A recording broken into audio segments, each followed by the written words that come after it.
Hi, I am Kathy Sipple. I'm your host of Co-Thrive Community. We are a podcast that looks at thriving systems that are working across the globe. And today with me, I have as my guest, Robert Hjalmarsson. Robert is a trained economist and has taught ecological economics. In 2007, he wrote the book, The Flow of Money and Spiritual Energy, soon hopefully to be available translated into English, which is not his native language, although he speaks it quite well. Nowadays, he works as a property owner and a business angel, and he's got to focus on sustainable investment. So together with his wife, he holds classes in spiritual and personal development, and he is also a grandfather of 3. So thank you so much for being my guest today, Robert. Thank you very much. It's an honor to be here. Yeah, so you are coming to us today from Sweden, and tell us Yes. the name of your town where you live. It's Eskilstuna. Eskilstuna. Yeah, And good. yeah, great. And I know you've got so many interests that we actually share in common with, the environment and energy and economics.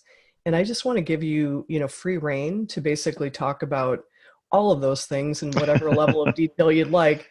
But Yeah. of course, for me to find somebody who is talking about the environment, ecology, and, economics, there are not too many people that I know that are in that niche. So I wonder if No. you could just share a little bit about how you came to be interested in that intersection of those two Well, things. Mhm. yeah, to me, I think it was when I started studying economics, I immediately felt that the basis that it was built on wasn't that solid. So I was very curious as to how that ground was, how it was constructed, and how it could have been constructed if we would have used another framework.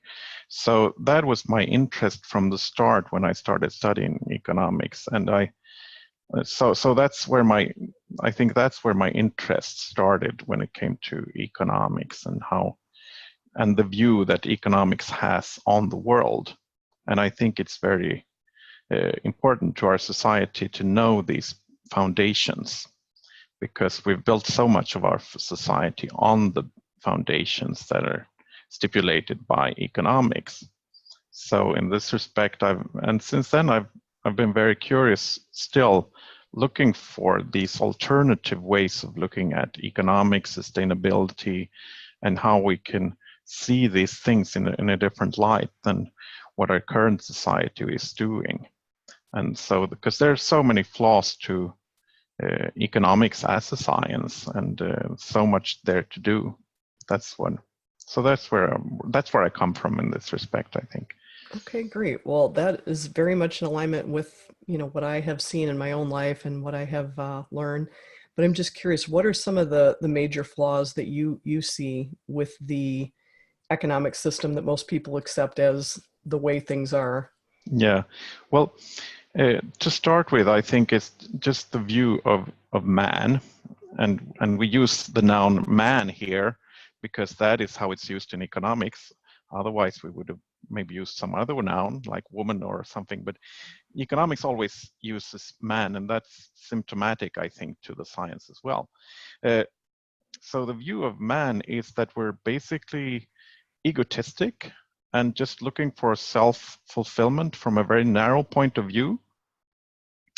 And if we just start by that part, that part is self-reinforcing, of course, as economics has become a very powerful science, and it has been introduced to the politicians, and they look at this and they think that people should act this way. And what happens as this runs a few hundred years is that people start acting as the science has prescribed. So we get a system that is self-reinforcing when it comes to egotistic behavior. So that is one of the main flaws. And the other main flaw is looking at the world as it's not full. So we could have a world where there's endless growth. And anyone who is not a trained economist could easily understand that this is not possible. We cannot grow the economy infinitely. There has to be a limit to growth. But the economics as a science never always looks past this and say that, well, it's always possible to keep growing. And there's been attempts within economics to decouple growth from material use and things like that, but it never works, because as the economy is growing, we're also using more materials and putting more stuff in the environment all the time. So yeah, so this is really a big flaw too. Yeah, well, I'm totally on board with that. I mean, I don't know if you've ever seen that video, The Story of Stuff. But I think I have, yes. that was kind of a good one, where it's like, it just doesn't make sense if we keep extracting all these minerals and other substances from the earth and just keep making stuff that's designed basically to break. You know, as you said, it's just this self-fulfilling, you know, system that is just meant to propel consumerism, and it doesn't really work very well for the humans or for the earth. So I also know that you wrote your book with a process that you call inspired writing. Is that correct? Okay. Yeah, that's correct. And so I'm really curious if you could tell listeners a little bit about how that worked for you, or was it the earth that was speaking to you, or where do you think the inspiration came from? I would say actually that the inspiration would come directly from the earth. It was more of a spiritual process, so it came more from higher realms, I think. But in the way it worked for me was that I just had to write. You know, I couldn't neglect that feeling, because I couldn't go to sleep if I didn't write for maybe half an hour, and then I could leave it and go to sleep. So that's but to me this was more channeled from higher realms than channeled directly from the earth. And I think that, well, to me, I think that process of channeling directly from the earth would be more difficult. I think it's easier to find, or at least for me, it's easier to find spiritual realms and spiritual beings that has this knowledge that they want to convey to us who are living on Earth. So to me, that's an easier way to get contact. Well, I can't wait until this is available for us in English-speaking countries, and I know you're working on that, and I have even said I would help you yes, get that done. And I'm very grateful for that. That would be great. Yeah, I liked what I read so far, a little snippet, but I wonder if you could, obviously not share the whole content of the book, but can you share maybe some of the highlights about, what's covered, or just a few of your favorite takeaways that you got from that, what I'm going to call divine download? Yeah, well, I think to me it's like knowing the knowledge that our energy system is very much connected to how we experience our own personal economy. So the book works very much with this. If you have a block in some part of your energy system, it will reflect in how you experience your own economy. And there'll be, if there are blocks, you would experience lack in a certain area. And of course, the goal then to your personal life would be to feel abundance. Now, but then it's important to remember that abundance is more of an inner feeling than an actual amount of money. Because so much of what we're being taught is that if you get this sum of money, you would be prosperous. But if you look at people around you, you would often find that people who have a lot of money, they don't feel like they've been living an abundant life. whereas people who have less money can find that they live an abundant life. So in this respect, it's very important to find this inner feeling of abundance and reinforcing that. And also to remember that people have different life paths. Not everyone is supposed to be a millionaire. And everyone isn't supposed to have this grand economy for themselves. But still, given my life purpose, it's always important and very much and very important for your well-being to get this feeling of abundance within your own life. So, and as your energy system is in tune with your economy, you would feel this abundance. So that is the main focus on the book. How can we find this this inner feeling of abundance, and how can that strengthen also our relationship to our personal economy? So that's the main parts. And also another part is,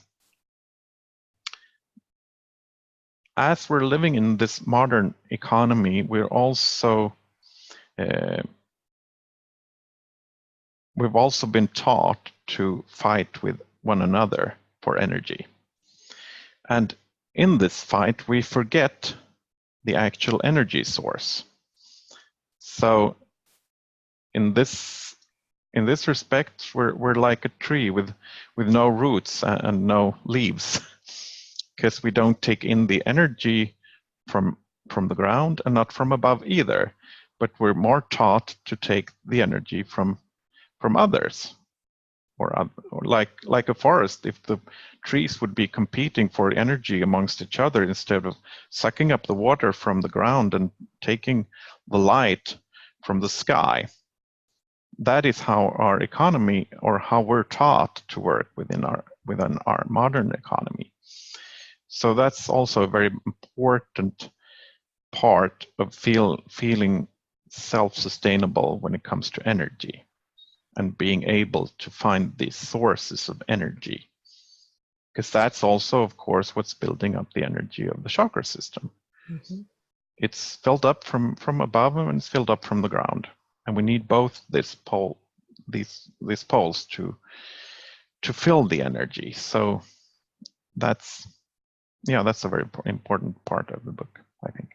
Well, I love that. And I think I've shared with you that I've spent quite a lot of time in forest myself, and I've been getting some divine downloads about, economy as well, which is interesting. So one thing that came to me, and I'm curious if this was similar for you, is that, back to the tree analogy, instead of trees taking from one another, I know in science, recently there have been some breakthroughs. I'm thinking specifically of Suzanne Simard in British Columbia. She was able to show how trees were actually sharing nutrients through their roots. So not extracting them from one another, but a mother tree would kind of nurse her nursery, in the forest, and share nutrients through the roots and the mycorrhizal fungus network as well. And I just thought that was great. They would also use that system to warn one another about predators that were coming. Have you encountered that at all, or did that factor into? Yeah, I don't remember the name, but I know of a German guy who's been writing a book on this as well. So yeah, I think I read that one too, like The Secret Life of Trees, maybe? Yes, exactly. That was right. Yeah. So so I think there's a lot to this, and we're still. I think it's very interesting that these findings come up at this time, because this is what we need. As humanity needs to learn these things, how to nurture ourselves and to share. And now we're finding that the trees in the woods are doing this already, and they can teach us how do we do this. So I think it's very interesting with this analogy, and how, and also for us collectively, how we're moving in this direction. We're starting to learn, even though on a collective level, of course, we're still very stuck in this system thinking that that the economist has brought on us. Well, since you mentioned collective, I realize I kind of left out an important part of your introduction, which is how we know each other. So I'd like to backtrack a little bit and talk about this collective that we're kind of helping to birth. Would that be okay? Absolutely. So back in mid-February, Robert and I, along with a couple dozen other people, entered a program that was called the Evolutionary Ambassador Academy with our teacher, friend, and mentor, Barbara Marks Hubbard. And, she was in her 80s, she was almost 90, but just the picture of health and full of vigor. And we were in the middle of this class with her, and then she ended up passing away partway through the program. And so the idea behind the program was that we would become ambassadors of Barbara's work, which was about conscious evolution. And I think what has been really lovely for me to see is that there's been this real knitting together of relationships, that we want to take it beyond the 12-week program and kind of cast a net out there to help other people get into this, I don't want to call it a fast track. It's whatever speed is right for you, but into this, conscious evolution that allows us to evolve, as a planet together. And Yeah. there are different sectors. It's kind of hard to capsulize everything that Barbara taught in such a short time, but environment and economy, those are two of the sectors. And Barbara started back in the 70s, I believe it was, and continued into the 80s, something that she called syncons, or that was short for synergistic convergence. So now that we have the ability to meet online and share, stories like this across the internet, we can almost have syncons anytime. So this is a little mini syncon. Or Barbara also had something that she called joining genius. And genius, in my estimation, doesn't require you to have any certain, number of IQ. It's just, what is your particular knowledge? What is your genius to share? And so I just feel like we're honoring lots of parts of that teaching when we come together and have this conversation. Yeah, I think so too. Yeah, and so one of the metaphors that seem to keep coming out, at least in the pockets of the groups I was hanging out with, is this metaphor of a blanket sort of enveloping the world, like the noosphere, if you will, that was, patches of consciousness in each of these different areas. And this is a pretty lofty goal, but it's kind of in my mind that if we have enough conversations and we connect enough dots by way of, dropping names, and I mean that in the nicest possible way, or resources, that somebody listening to this could follow that thread and then pick it up in their part of the world and say, oh, great, hey, Kathy and Robert started this thread and they mentioned these other tools, or hey, I know somebody that Robert needs to speak with, or that Kathy should interview. And that sooner or later, we, not literally, because I guess there won't literally be a blanket, but we'll have, you could connect the threads all over the world that would be talking about the different conversations that we need to elevate consciousness, or to help that consciousness emerge. Yeah. What do you think? Can we do that? Well, I think we're well on the way. It is happening. I think so too. we're in this process, and it's already happening all across the globe in so many areas. And you, at times, you need to look beneath the story that is being run on the surface to see what is truly happening in the world.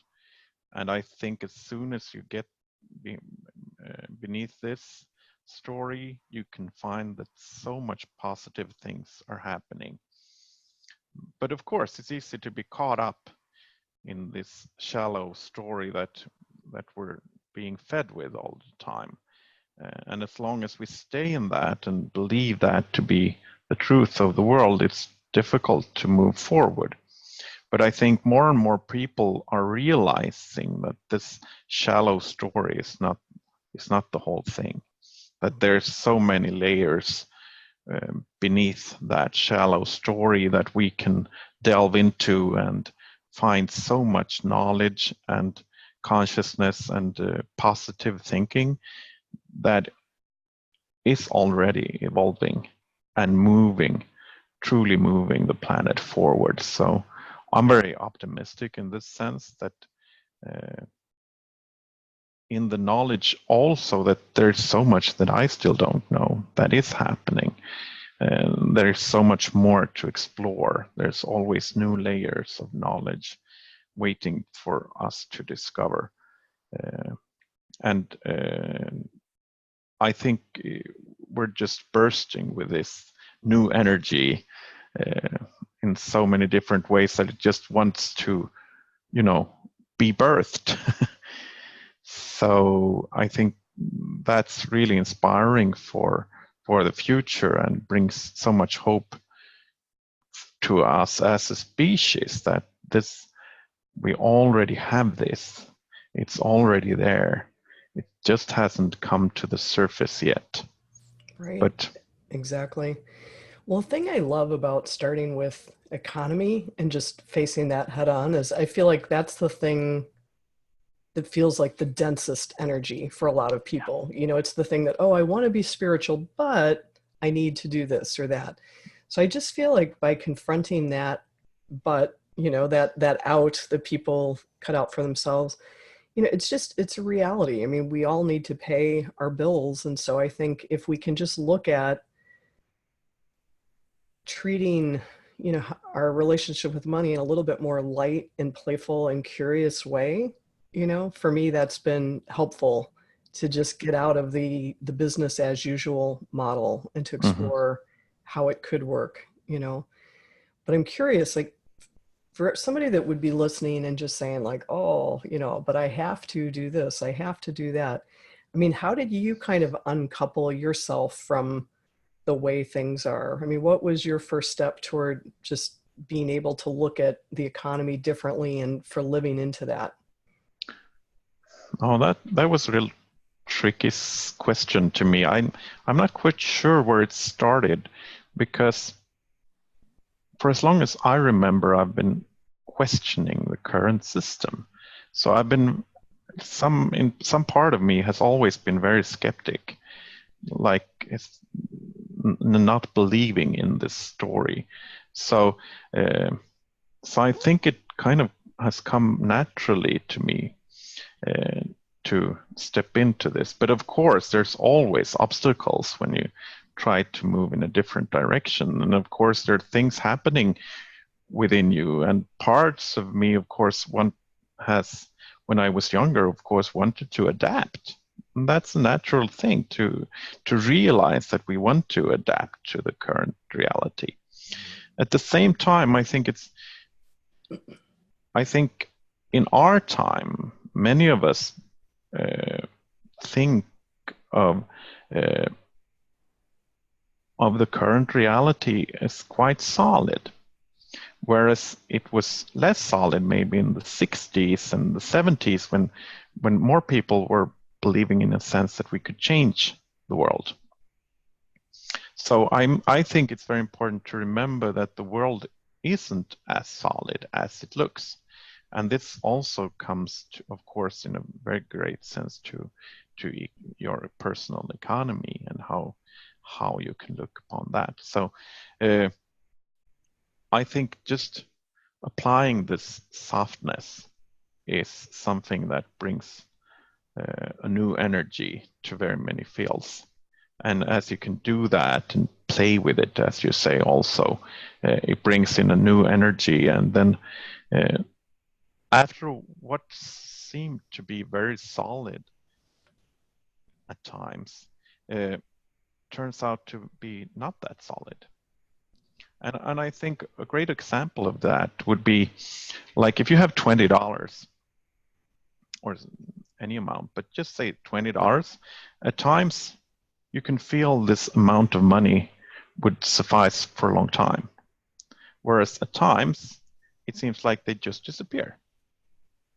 So even though we think we can measure the amount of money, when we look at our own economy from this perspective, it turns out that they're not always the same. The money isn't the same at all times. At times they last forever, and at times they just run through your fingers. Mm-hmm. So I think this is an important aspect to remember, that we, even though we think we can measure things, they're not solid just because we've measured them. So I think that's can be a very good starting point, because we're so used to this measuring, and the measuring in itself is also what's taking all the way, at times is what taking the energy out of things, because we just appreciate things for the numbers and not for what they bring. And the same comes with money.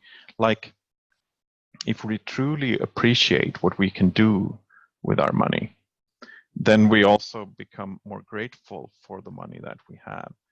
And then it's easier, so much easier then, to feel the abundance. And that also brings us, in a sense, more, then it's easier to attract more money to the things that we really want to do. And I stress this really because there's so much information out there saying that, well, you should have this, you should have that, but that's maybe not what your soul is desiring.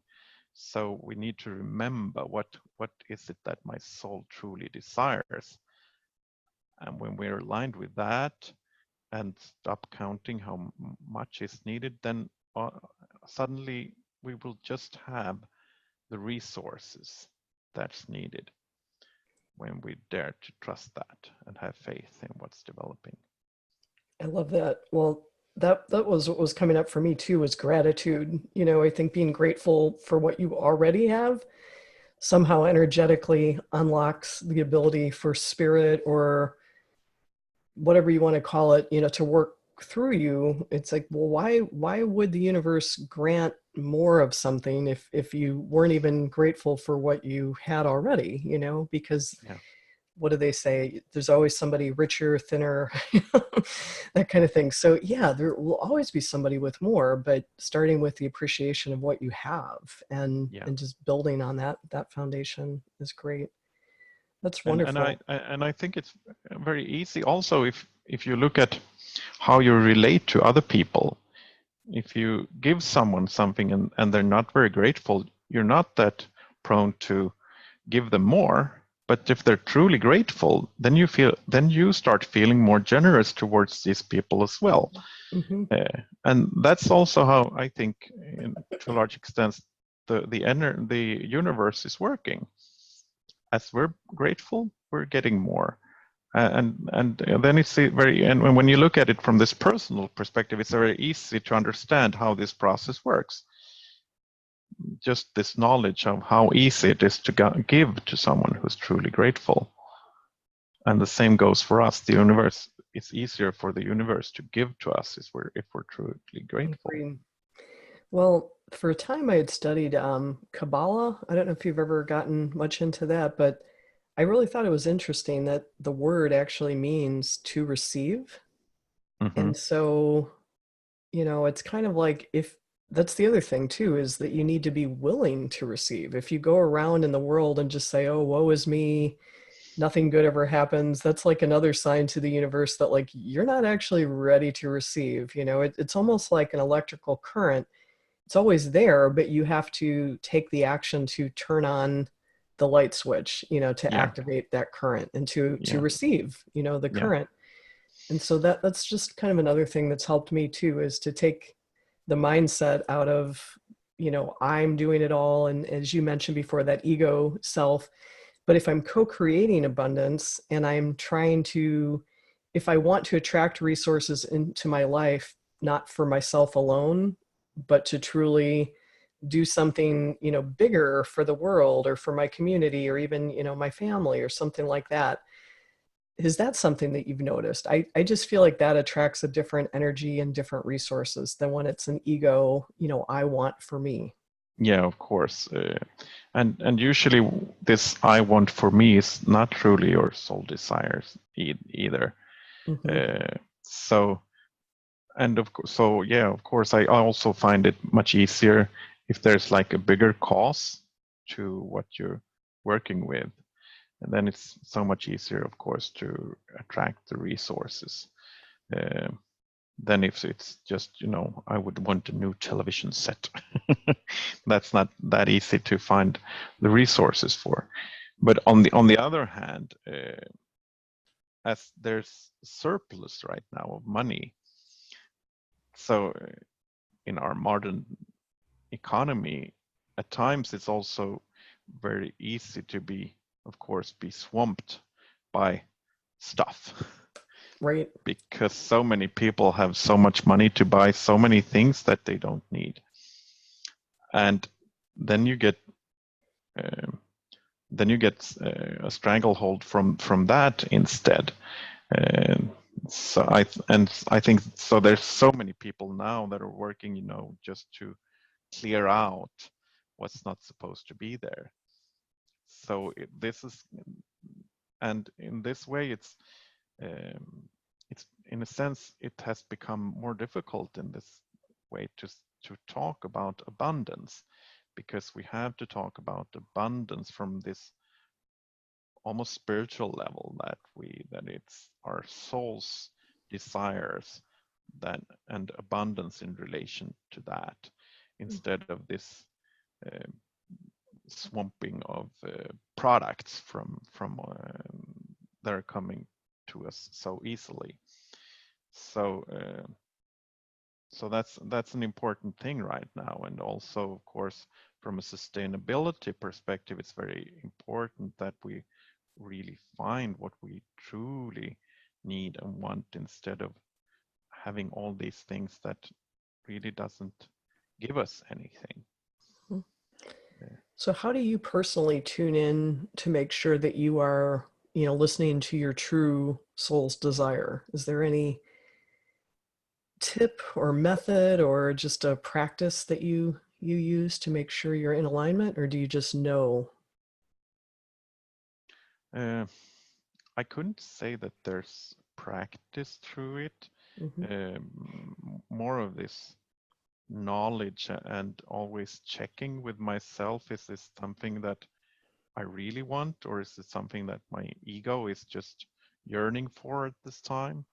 And I think as this process has developed and evolved, it's like I'm not that interested anymore in the things that don't bring me true abundance. So I think that's a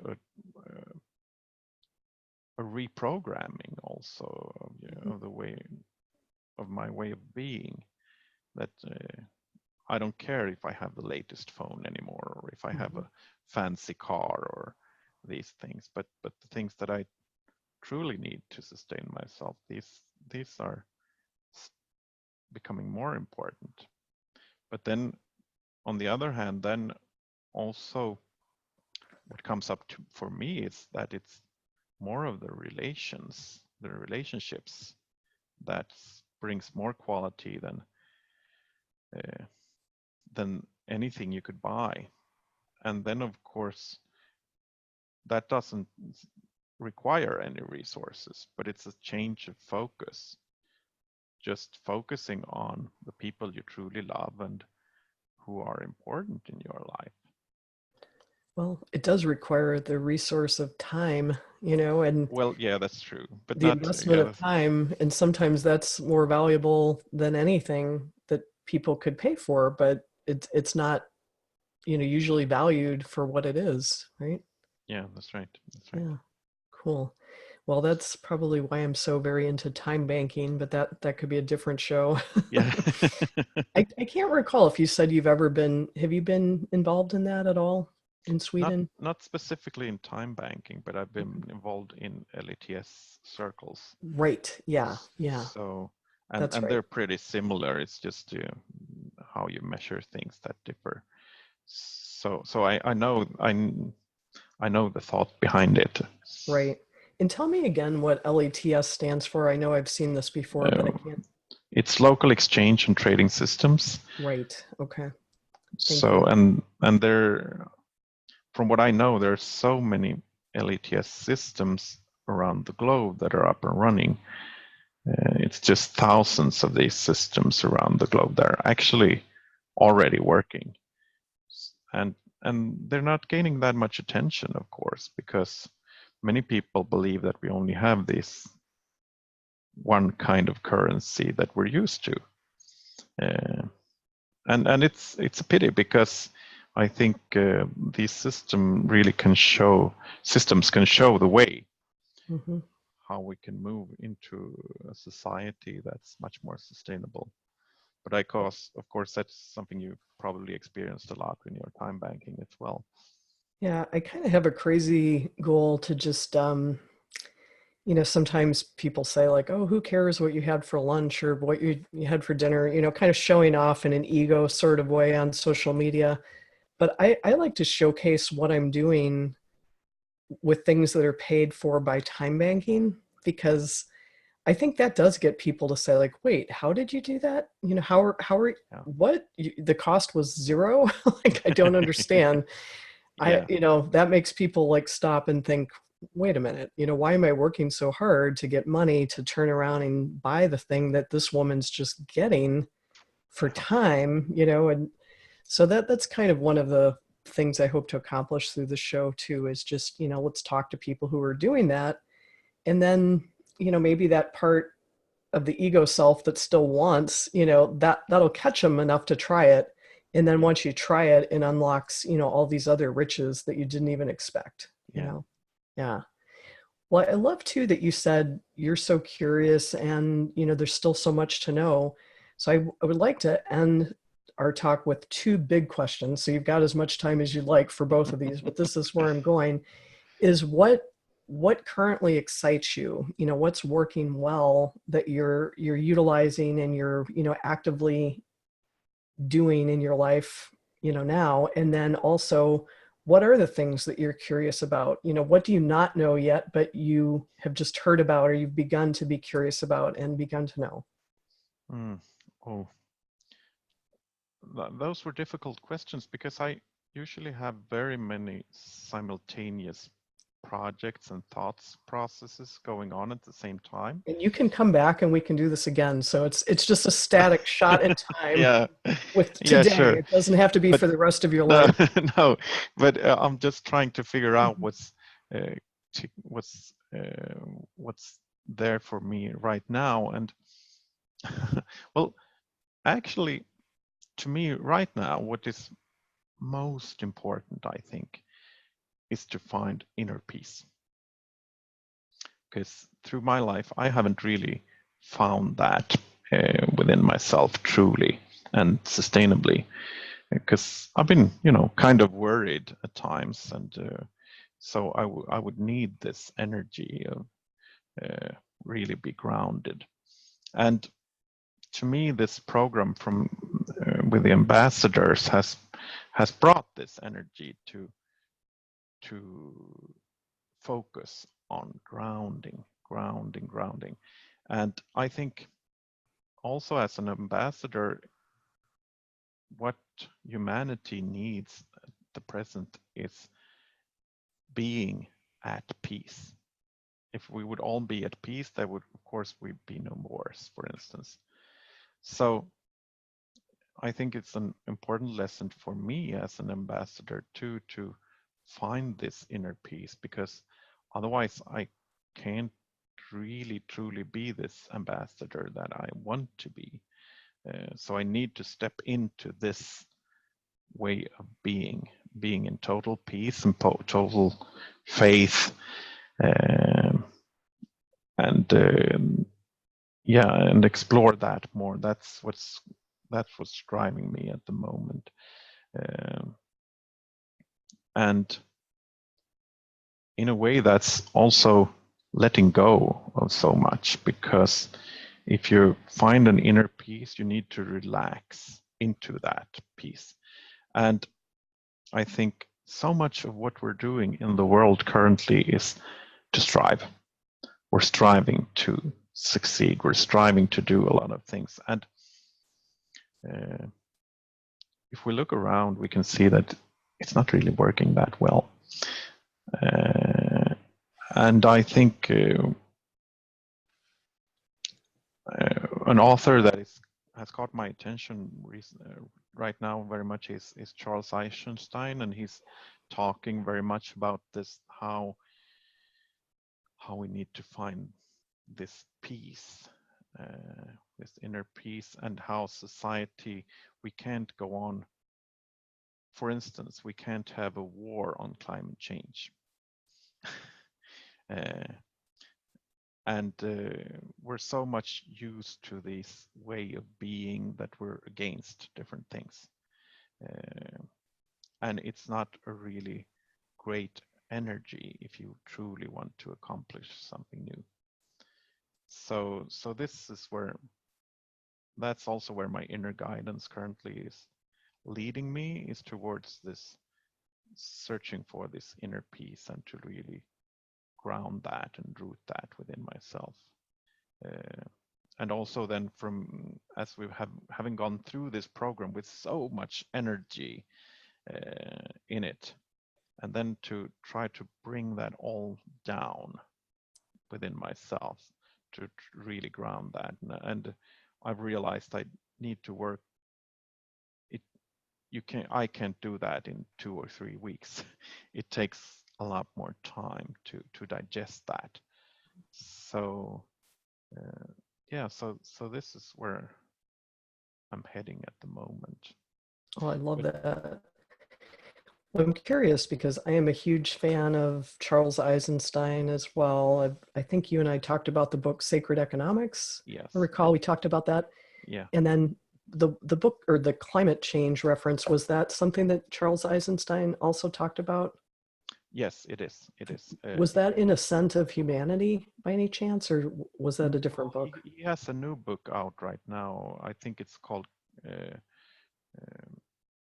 Climate Change, A New Story, I think it's called. Okay.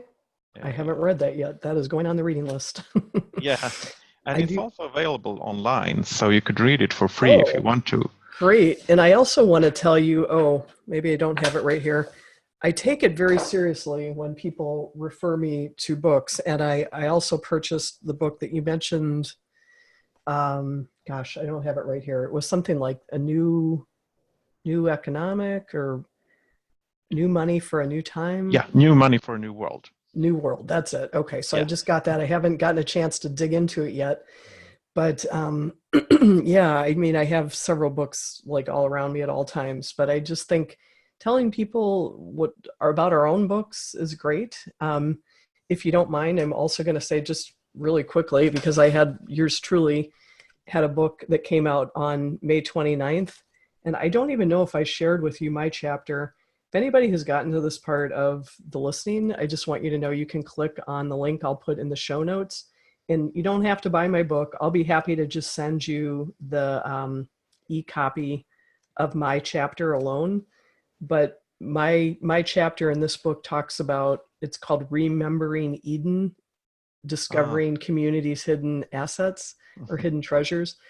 And it was like remembering, getting the members back to Eden, because if I felt like if we all work together, and basically we already have what we need to live in abundance, but it requires the cooperation. And so I do talk about some of the things that we've been talking about, and it ends with talking about the ambassador program, but it was before Barbara passed, so I didn't have a chance to really give that completion. But anyway, I would love to share what I wrote there. It's elements of what we've talked about here. That'd be great. Yeah. Yeah. And so I love that you're just curious and you're going to follow, whatever seems to support your soul's vision, right? Yeah, that's true. Yeah, that's really cool. And then I also want to give plenty of time for you to tell listeners, how can people contact you if they want to learn about your programs? Your book will be coming soon, whenever that's available in English. I'll update the show notes and we'll put that in. Right now, the book is available only in Swedish. Yeah, that's right. Okay. Right. And people can get that if you happen to speak Swedish. Sure. Yeah. You can go to your website, right? Yeah. Or they could just send me an email. So you could just put my email in the notes, and we will sort that out. No problem. Okay, sounds good. And do you want to talk at all about the types of programs that you and your wife develop? Or those? Only Yeah, in that person, or are some of them online as well? no, they're only in person actually, at least so far. So, but the goal of our way of working is to work with spirit and work with personality hand in hand, so that you don't run ahead of yourself on just on a one-legged journey. Because I think it's very common that you find so much spiritual uh, information, or just being filled with this spiritual energy and moving forward, and at times you forget to bring the whole of you with you. And if you do that, it's very easy to run faster than your feet can carry you. So so therefore, it's very important that spiritual development also encompasses your personal development. So this is what we've been very keen on working with when we have our classes, and it builds a very solid foundation for your personal growth, because in my experience, many spiritual classes are heading for uh, a kick, that you want to be high for a while, and then you return to reality and you fall down again, and that's not very sustainable. So it's important to find ways that you can work with your personality and spirit in your everyday life, and just letting spirit lead you in your personal development, and letting it work with all of you and not just the spiritual part of you. So I find that a very important part of how we're working. Well, I love that So you bring that groundedness and sustainability, it sounds like, into all aspects of your life, or, yeah, as many as possible.